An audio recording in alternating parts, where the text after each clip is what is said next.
रात के 11 बजे रहे थे। बारिश कड़कती हो रही थी, मानो किसी चीज का संदेश दे रही हो।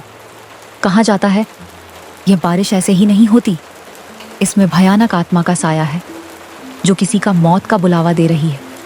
विराज अपने ससुराल से अपने घर आ रहा था। आते आते उसे आधी रात हो जाती। जंगल के अंदर आता है, उसे एक कुर्सी दिखाई देती है। वह सोचता है, अरे बाप रे, इतनी रात हो गया है और यह कुर्सी रात को यहाँ पर क्या कर रही है? शायद किसी की कुर्सी रास्ते में है। कोई है यहाँ पर? अपनी कुर्सी हटाओ रास्ते में से। हेलो भैया, कोई है? अरे यहाँ पर तो कोई नहीं है। एक काम करता हूँ, यह कुर्सी घर ले जानता हूँ अपने। विराज कुर्सी लेकर अपने घर की ओर जाने लगता है। उसे यह नहीं पता था जो कुर्सी लिया है उसकी मौत का बुलावा है। रास्ते में जा रहा था, तभी एक रास्ते में उसे एक पागल मिलता है और चिल्लाते जाता है, कोई नहीं बचेगा, सब मारे जाओगे। तूने अपने मौत को बुलावा दिया है। कोई नहीं बचेगा, सब मारे जाओगे। बड़ा ही पागल आदमी है, कैसी अनाप शनाप बातें करते जा रहा है। अरे मुझे बहुत तेज पेशाब लगा है, यह कुर्सी यहीं पर रख देता हूँ और होकर आता हूँ। विराज कुर्सी रखकर जंगल के थोड़ा अंदर गया।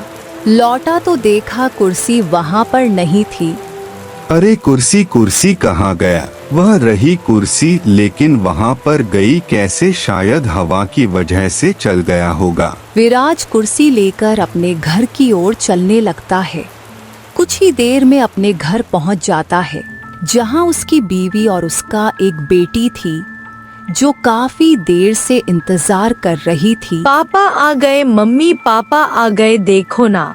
अरे पापा, यह क्या लाए हो? कुर्सी। ये पापा कुर्सी लाए हैं। अब से मैं इसी कुर्सी पर रोज बैठूंगी। कुर्सी देखकर विराज की पत्नी बोलती है विराज से, ए जी, ये सब क्या है? यह कुर्सी किस लिए? फिर विराज अपनी पत्नी को सारी बात बताता है। नहीं, आपको ऐसा नहीं करना चाहिए था। हो सकता है कोई बुरी शक्ति कर रख दिया हो इसको। नहीं, आप जाइए और इसी वक्त इसको वहीं पर रख कर आइए। अच्छा ठीक है बाबा, इतना भावुक क्यों हो रही हो? मैं इसे अभी रख कर आता हूँ। फिर विराज उसे कुर्सी को उसी जगह छोड़ने जाता है।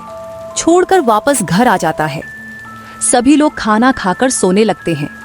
कुछ देर बाद विराज की बेटी आधी रात को उठती है तो देखती है वह कुर्सी उसके सामने ही थी।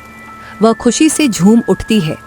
नादेर करते हुए उसे कुर्सी पर बैठकर मजे करने लगती है। तभी विराज की नींद खुलती है तो देखता है उसकी बेटी इस कुर्सी पर बैठी है जिसे वह छोड़कर आया था।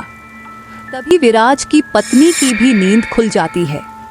वह दोनों देखकर हैरान थे कि वह कुर्सी जो छोड़कर आए थे उसी पर उसकी बेटी बैठी है। वह दोनों उसके पास गए और बोले, बेटा, यह कुर्सी तुम्हारे पास कहाँ से आया? यह कुर्सी तो यहीं पर था। मैं रात को उठी तो देखिए कुर्सी यहीं पर है। फिर मैं इस पर मजे करने लगी। विराज की पत्नी यह सुनकर दंग हो गए।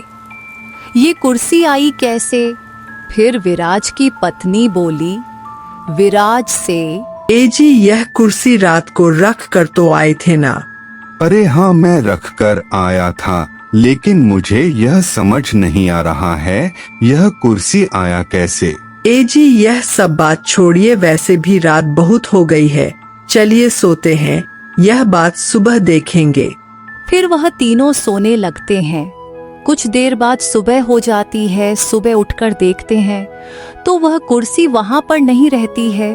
फिर विराज कहता है, देखो भाग्यवान, वह कुर्सी कहाँ गया? चलो अच्छा हुआ वह कुर्सी यहाँ से गायब हो गया। फिर वह लोग हंसी खुशी से पूरा दिन बिता देते हैं।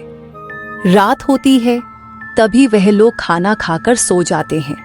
विराज की बेटी जागती रहती है। आधी रात हो जाने के बाद विराज और विराज की पत्नी का नींद खुलता है तो देखते हैं उनकी बेटी इस कुर्सी पर बैठी हुई है। फिर विराज की पत्नी बोलती है, अरे बेटा, उस कुर्सी पर क्या कर रही हो? उतरो जल्दी।